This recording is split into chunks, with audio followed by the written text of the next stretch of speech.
Comigo, primeira carta do apóstolo Paulo à igreja de Corinto, capítulo de número 11, que já lemos na noite de hoje. Primeira carta do apóstolo Paulo aos Coríntios, capítulo 11.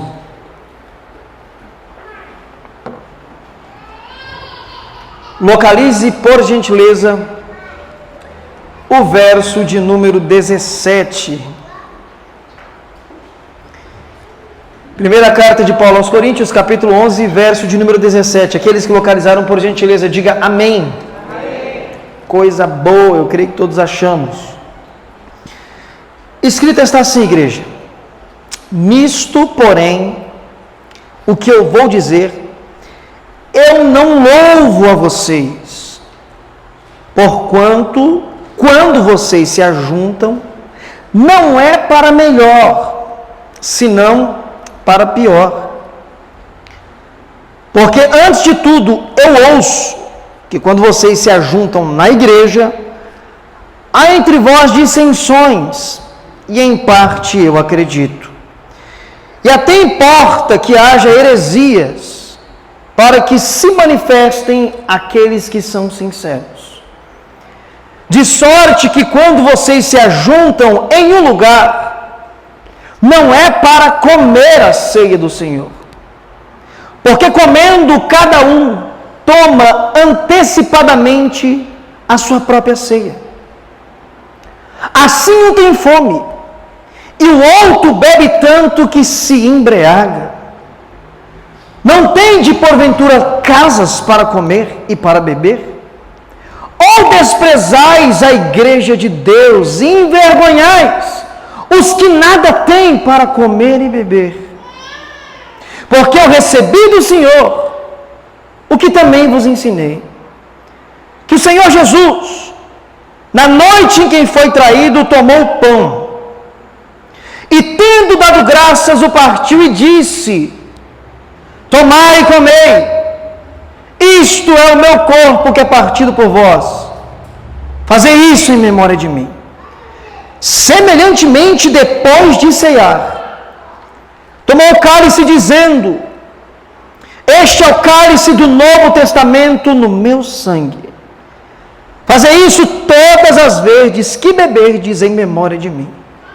Porque todas as vezes que comerdes deste pão e beberdes deste cálice, anunciai a morte do Senhor, até que Ele venha.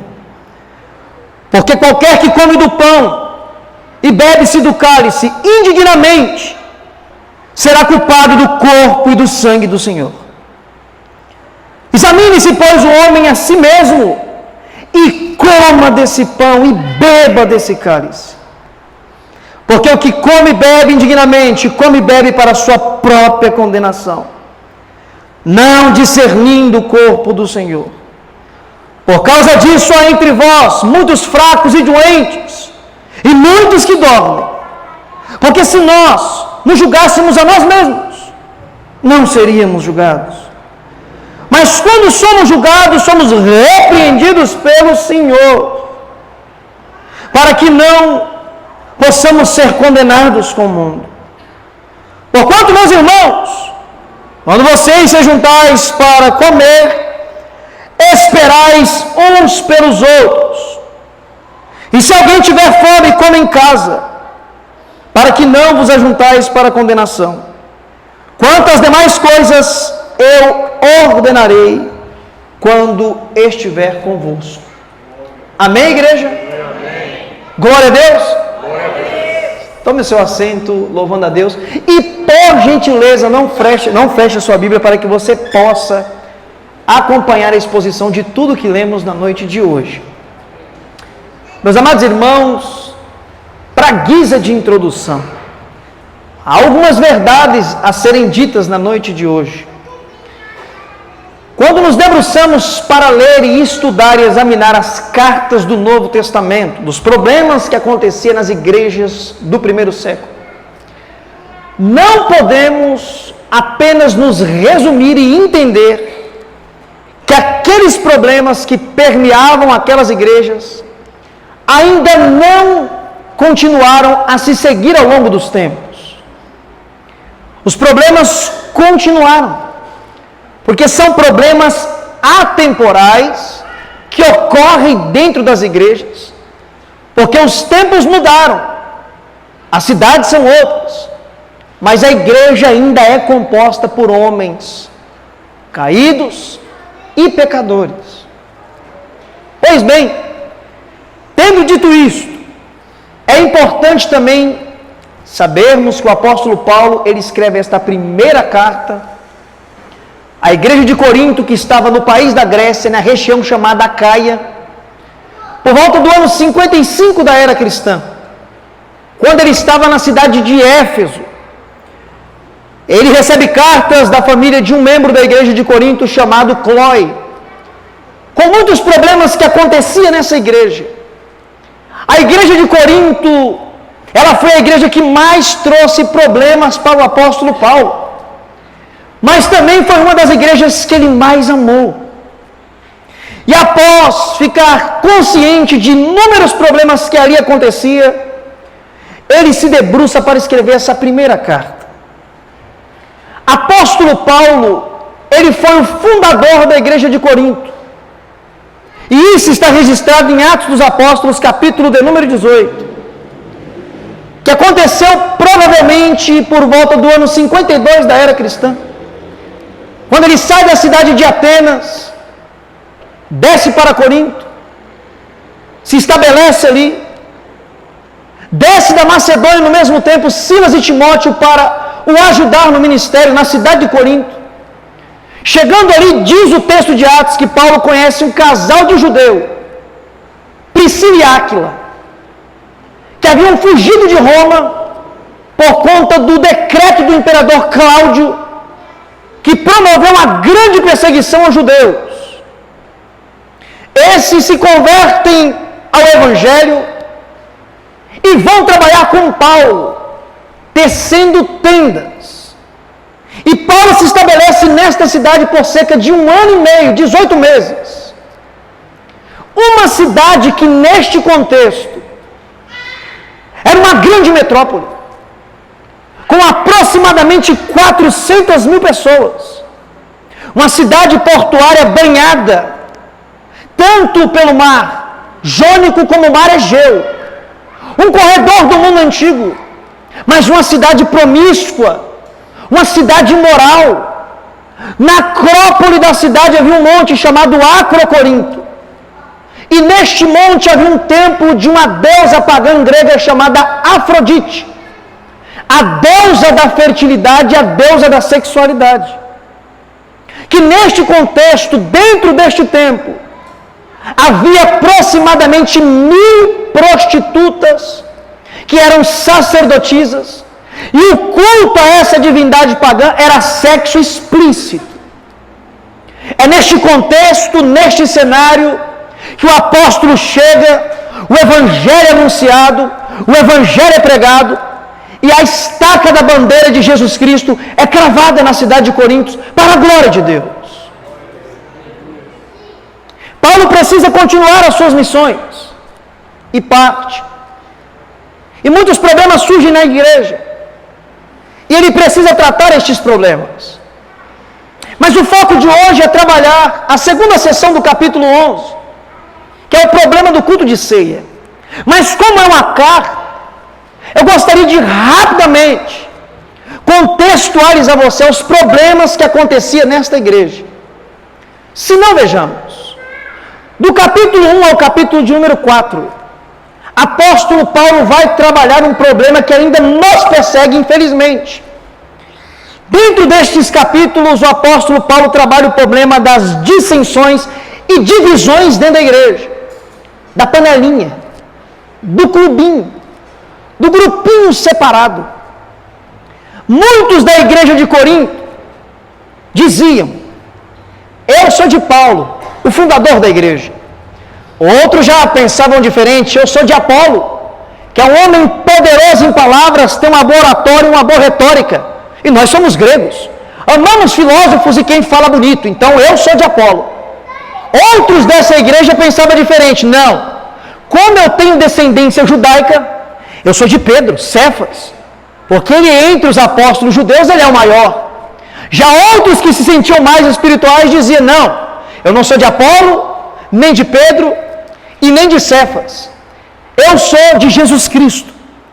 E Paulo vem e corta o mal pela raiz, dizendo, todos esses não são apenas semeadores, não são aqueles que plantam e trabalham no reino. E ele faz uma comparação, Paulo plantou, Apolo regou, mas quem dá o crescimento é Deus. E com isso o apóstolo ensina que dentro da igreja não pode ter grupinho, não pode haver panelinha. Dentro da igreja de Cristo, todos nós fazemos parte do corpo místico de Cristo Jesus, aonde Ele é o cabeça. E onde houver grupinho, panelinha, a igreja corre um alto risco de entrar pelo caminho da antropolatria e do homocentrismo, o culto à veneração à personalidade do homem. E nós precisamos entender que quem brilha à noite no culto não é o pregador. Quem brilha à noite no culto não são os cantores. Quem brilha à noite no culto não são os pastores. É Jesus Cristo de Nazaré. A Ele a glória, a Ele o louvor, a Ele a honra. Ele é a centralidade não apenas do culto, mas da nossa vida. E por isso o nosso culto precisa ser cristocêntrico. Capítulo de número 5. Apóstolo Paulo vai trabalhar a imoralidade dentro da igreja. Por ser uma cidade muito promíscua, isso acabou entrando dentro da igreja. E um menino, um moço, estava se deitando com sua madrasta. E o mais horrível de tudo é que a igreja tomou consciência disso e colocou panos quentes. Não foi tratado o problema. E Paulo se horrorizou com isso, dizendo, isso não acontece nem entre os ímpios. E vocês não estão fazendo nada aí dentro. Não se pode pôr panos quentes em algo que traz escândalo para a igreja. Glória. Capítulo de número 6. Paulo vai trabalhar sobre problemas entre irmãos que eram levados, pasmem, para o júri. E assim trazendo escândalo para a igreja. Se eu tenho um problema com você, meu irmão em Cristo Jesus, nós vamos tratar aqui como família e igreja. Ninguém lá fora precisa ficar sabendo para levar escândalo lá para fora. E ele acha isso um horror. Não tem entre vós pessoas que podem resolver este problema? Precisam levar para o júri? Problema de família não é resolvido em família? Por que precisamos levar para fora? Terceirizar? Se aqui dentro nós somos família e precisamos resolver entre famílias. Capítulo de número 7. Conselho para os jovens. Jovens, cuide das coisas do Senhor. E se quiser casar para não viver em abrasamento, catação, pegação, busque alguém no Senhor. No Senhor. Dentro desse contexto também ele traz conselhos maravilhosos a casais, a casamento. Eu indico que você leia esse capítulo. Na verdade, a carta inteira. Do capítulo de número 8 ao capítulo de número 10, o apóstolo vai trabalhar sobre a liberdade cristã, que não é motivo para libertinagem. Não é porque Cristo nos libertou do peso e do fardo da lei judaica, mosaica, bendito seja Ele por isso, que é um motivo de libertinagem que eu posso fazer tudo como é pregado hoje, através dessa maldita doutrina da hipergraça, que ensina que pelo fato de Jesus Cristo ter morrido e te comprado, pagado todos os seus pecados, você pode viver do jeito que você quiser. Isso é heresia. A liberdade com que Cristo nos libertou não é para viver uma vida libertina. E é isso que ele trabalha do capítulo 8 ao capítulo de número 10. Na primeira sessão do capítulo 11, ele trabalha como a mulher deveria se apresentar dentro da igreja. E aí tem algo muito curioso que acontece dentro desse contexto, que reverbera pelo 10, que algumas pessoas entenderam que tem uma doutrina ali que precisa ser seguida, e vocês vão entender quando eu falar qual é o tipo de doutrina. O apóstolo diz nesse contexto que as mulheres, quando elas vão para o culto ou vão orar, elas deveriam cobrir a cabeça. E tem um segmento que usou isso como doutrina. Mas eles, às vezes, desconhecem ou não querem reconhecer o contexto do que acontecia. O porquê será que Paulo diz que a mulher deve cobrir a cabeça quando vai para o culto na igreja de Corinto, na cidade de Corinto? Problema específico para esta região e esta igreja. Bom, eu entendo que a melhor interpretação para isso aqui seria pelo fato de, nesta cidade, ter o templo de Afrodite, com mais de 1000 prostitutas, que tinham o costume de raspar a cabeça. E quando peregrinavam pelas ruas de Corinto, eram reconhecidas como prostitutas casuais e sacerdotisas de Afrodite.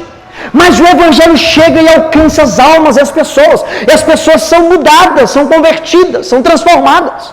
Então tudo nos leva a entender que sacerdotisas do templo de Afrodite se converteram com a pregação do Evangelho.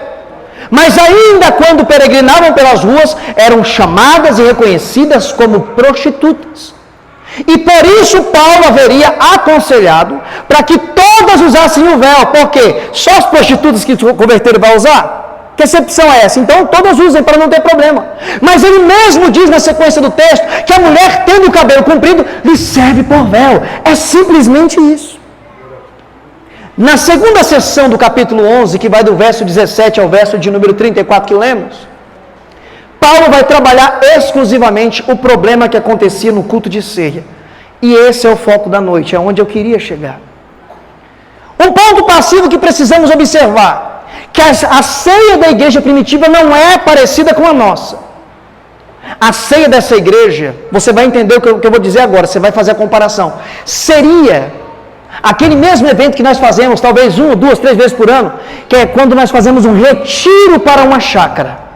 E se reunimos, passamos a manhã junto, e depois sentamos para participar literalmente de uma ceia, onde há comida, onde hoje há refrigerante, há suco. Essa era a ceia deles. E no final, ou em algum momento dessa ceia, se partia o pão e passava-se o cálice. Literalmente essa era a ceia. E Paulo ouve horrores do que estava acontecendo nesse culto de ceia. E ele vai tratar logo no versículo 17 ao versículo de número 34, ele começa dizendo 17. Quando vocês têm se reunido para ceiar, vocês têm se reunido para pior e não para melhor. Eu não vou parabenizar vocês pelo que eu ouvi. O que eu ouvi é trágico. E vai na contramão daquilo que nos ensinou o mestre. E ele começa dizendo, do verso 18 ao verso número 22, porque eu tenho ficado ciente que quando vocês se reúnem entre vocês, há divisões, de novo. Só que a divisão aqui agora não era de panelinha e partido eclesiástico na igreja, não. A divisão aqui agora era status financeiro e social. O que estava acontecendo? No culto de ceia, toda a igreja se reunia. E uma igreja composta por pessoas de vários padrões sociais da sociedade, financeiramente. Há pessoas menos abastecidas, há outras mais afortunadas, enfim. E isso também acontecia na igreja de Corinto. E no culto de ceia, os mais pobres, como diz o apóstolo Paulo, teriam uma oportunidade de se alimentar melhor. Mas os ricos que chegavam primeiro, e cada um trazia algo para contribuir, comiam demais e bebiam tanto vinho, oinos, que ficavam até embriagados. E assim desmereciam aqueles que não tinham nada. É por isso que ele diz, você tem fome? Coma na sua casa. Você está com sede? Beba na sua casa. Você não está entendendo o que significa o culto de ceia. É um culto de comunhão. Verso de número 17, ele não parabeniza, porque a igreja está se reunindo para pior e não para melhor. Do verso de número 18 a verso de número 22, ele diz que há um grupinho mais afortunado que está desmerecendo os mais pobres. Do verso 23 ao verso 26, que é os versos lidos no culto de ceia, que foi lido hoje, o apóstolo Paulo vai nos remeter a pelo menos 3 aspectos. Quando ele diz que recebeu do Senhor, que na noite que ele foi traído tomou o cálice e tendo dado graças o partiu, e assim ele disse, tomai e comei, esse é meu corpo que é partido por vós, esse é meu sangue que é partido por vós.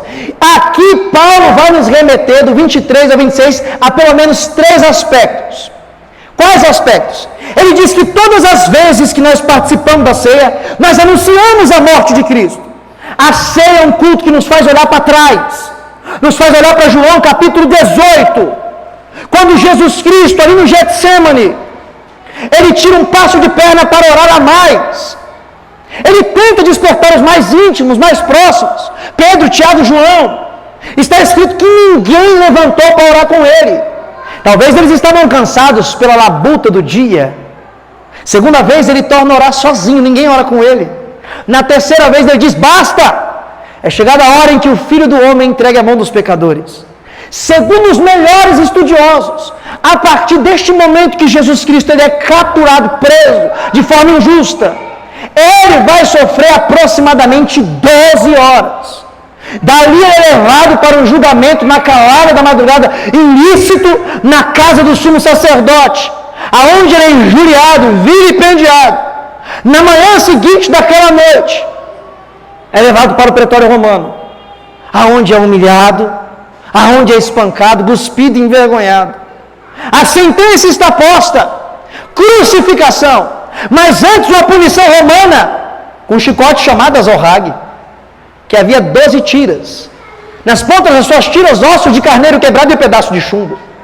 Cada chicotada, 12 novos cortes que se abriam no corpo do Senhor Jesus. Ao final de uma punição romana, quase 400 cortes no seu corpo.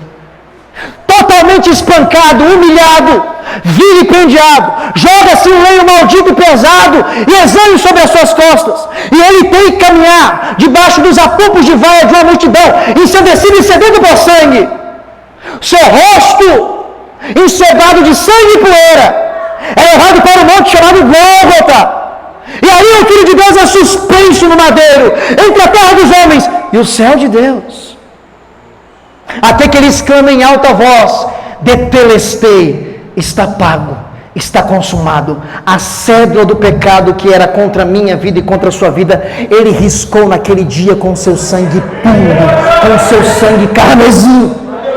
A ceia nos faz olhar para este dia, para a maior prova do amor de Deus para com os seus salvos, seus escolhidos, a sua igreja. É isso que nós celebramos nessa noite de hoje, nesse culto solene. Mas não acaba aí. Outro aspecto que a ceia nos remete, porque todas as vezes que vocês celebrarem a ceia do Senhor, vocês recordam a morte dele, até que ele venha. Hoje é mais um culto que nós estamos anunciando para o mundo e para a igreja, que o Senhor Jesus há de raiar nos céus, e todo olho o verá, e ele virá com grande glória, resplendor, para buscar, resgatar a sua igreja. Hoje nós estamos anunciando que ele morreu pelos nossos pecados. Nós estamos anunciando que ele voltará para buscar a sua igreja. E o terceiro aspecto que a ceia nos remete, examinai o homem a si mesmo e come e beba desse cálice. A ceia me faz olhar para dentro de mim. Como que está a minha vida? Como que está a minha caminhada? E eu amei demais quando os pastores que me antecederam avisaram aqui essa noite, falaram uma grande verdade, que precisa ser ensinada para a igreja, porque por muito tempo foi ensinado errado para nós. O culto de ceia, antigamente, era o culto do terror, do pavor, porque a pregação que saía daqui era do pânico. Toma cuidado, olha, dependendo como você tocar, você vai morrer. Era uma desmotivação a participar do corpo e do sangue de Cristo, porque muitos entendiam que o indignamente seria o fato de ser pecador, e isso é um ensino totalmente contraditório às Escrituras. Quando os pastores falaram que eu me alegrei demais, tem alguém essa noite que seria digno de participar? Se o fator fosse ser pecador? Ninguém! Porque todos nós somos pecadores por natureza adâmica. E diz o apóstolo que aquele que diz que não tem pecado faz Deus de mentiroso. Então o que seria tomar a ceia do Senhor de forma indigna, se não é o fato de eu ser pecador? Lembrando que é pecador por natureza pecaminosa. Mas eu quero explicar isso aqui. Qual é a diferença do cristão regenerado que nasceu de novo e foi justificado e vive uma vida de santificação progressiva do ímpio pecador? A diferença eu creio que esteja aqui. Nós somos salvos, regenerados, nascemos de novo em Cristo Jesus, mas a natureza adâmica ainda está dentro de nós. E a diferença está aqui. O cristão, quando ele tropeça e peca, o Espírito Santo conduz ele ao arrependimento genuíno. Que é quando você toda noite, ou toda manhã, ou até mais de 1 a 2 vezes por dia, dobra o seu joelho e você confessa os seus pecados. É o Espírito Santo que te convence e te leva a isso. Já o homem sem Deus, quando ele peca, ele conta vantagem. Não se arrepende. Ontem à noite eu fiz isso, eu fiz aquilo outro, eu saí com tantas, eu bebi tantas. O pecado na vida do cristão não é como na vida do ímpio. O pecado na vida do crente não tem dia marcado na agenda, não tem hora estabelecida. O pecado na vida do verdadeiro cristão que nasceu de novo, ele é como cair de bicicleta. Você não escolhe, você não marca dia. Acontece. Por um determinado período de tempo. Porque está chegando o dia em que vai se cumprir isso daqui. Jesus Cristo vai voltar para nos transformar. Então, o que seria tomar a ceia de forma indigna? É simples. É olhar para o contexto que o apóstolo está trabalhando nessa carta. Tomar a ceia de forma indigna é eu fazer acepção de pessoas. É eu tratar você com diferenciação. Talvez porque você tem um cargo eclesiástico, talvez porque você tem um carro bom, tenha muito dinheiro, e tratar um irmão menos afortunado diferente. É eu fazer acepção. Isso é tomar de forma indigna. Tomar de forma indigna é fazer as mesmas coisas que estes cristãos da igreja de Corinto estavam fazendo. Eles não estavam entendendo o que era tomar a ceia, o que era aquela reunião. Eles não estavam entendendo o que era o corpo de Cristo. Isso é tomar de forma indigna. É você não compreender o que isso representa, o que isso significa, o que essa comunhão, esse ajuntamento é. É isso que é tomar de forma indigna. E ele continua dizendo: e quem toma assim, toma para a sua própria condenação, não discernindo, não entendendo, não compreendendo o que significa. E ele diz: por isso que há entre vós muitos fracos e doentes que dormem. E ele termina afirmando que era para esperar uns pelos outros. Mais uma correção para os ricos que desmereciam os pobres que não tinham nada para comer. Mas as demais coisas que ele tinha para tratar com essa igreja, ele trataria quando fosse novamente visitá-los. Termina-se o capítulo 11, ele trata sobre outros problemas que essa igreja tinha. Problema das manifestações dos dons, que também nos persegue até hoje. Isso é trágico, isso é triste. Era a igreja mais problemática, mas era a igreja que mais tinha manifestações de dons. Depois ele vai trabalhar isso e vai falar sobre a volta gloriosa do Senhor Jesus Cristo. Eu já até passei do tempo, mas eu quero concluir a mensagem de hoje, frisando essas grandes verdades que precisamos entender como igreja. Quando nós se reunirmos, não apenas para ceiar, mas para cultuar a Deus, que possamos nos reunir para melhor e não para pior. Que eu possa tratar qualquer irmão e irmã aqui do mesmo jeito, jamais fazer diferenciação entre vocês.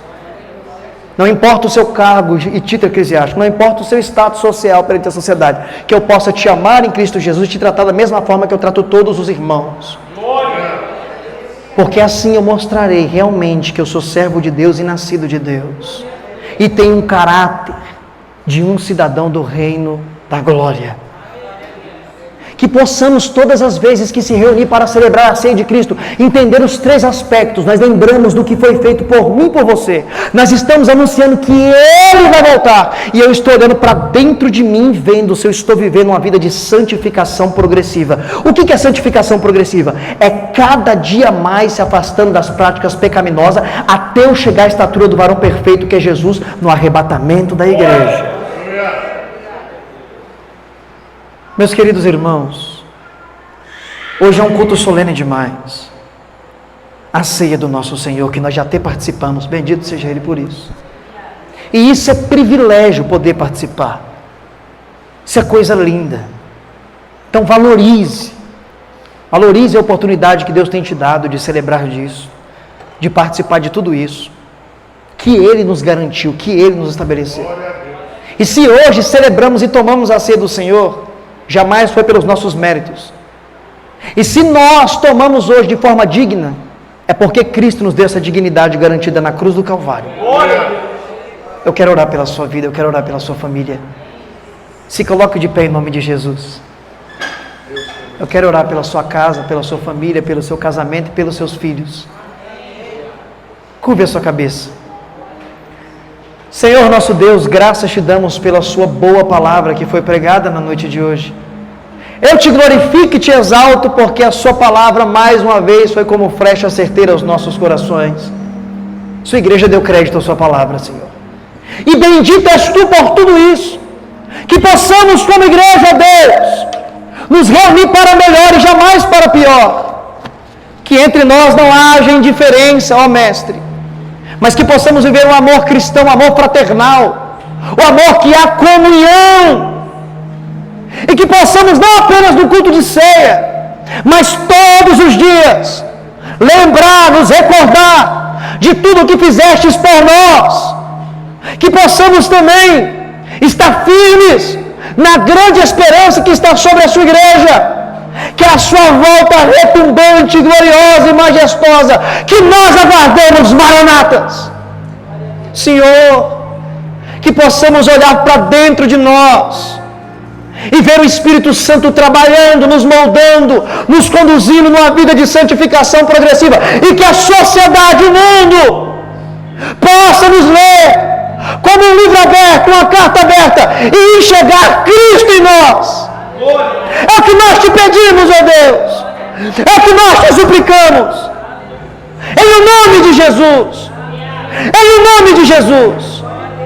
Senhor, eu te peço, ó Pai, levanta o caído, dá força ao abatido e sustenta quem está de pé, porque nós sabemos que a nossa força vem de Ti, ó Deus, e sem Ti nada possamos fazer.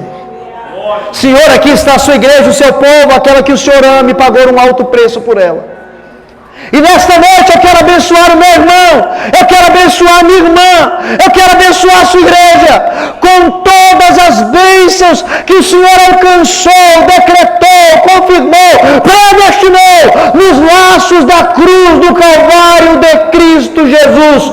Em nome de Jesus, seja abençoado. Quem acredita, aplauda o Rei dos Reis e Senhor dos Céus.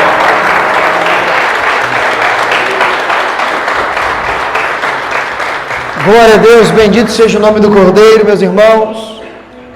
Eu torno muito feliz para minha casa, com a minha família essa noite, se você tornar para a sua casa, com a sua família, guardando todas as verdades que Deus falou aos nossos corações essa noite. Amém? Amém. Minha oração para que o Santo Espírito aplique essas verdades em nossos corações. E o meu pedido é para que todas as vezes que você for orar, não se esqueça de orar pela vida do irmão Wesley e da minha família. Para quê? Por quê? Para que Deus continue tendo misericórdia da minha vida, continue me dando da sua graça, para que eu possa continuar fazendo o que eu mais amo nessa terra, que é pregar a palavra de Deus. Amém? Posso contar com a sua oração? Amém. Também estarei orando por vocês. Pastor, que privilégio, muito obrigado.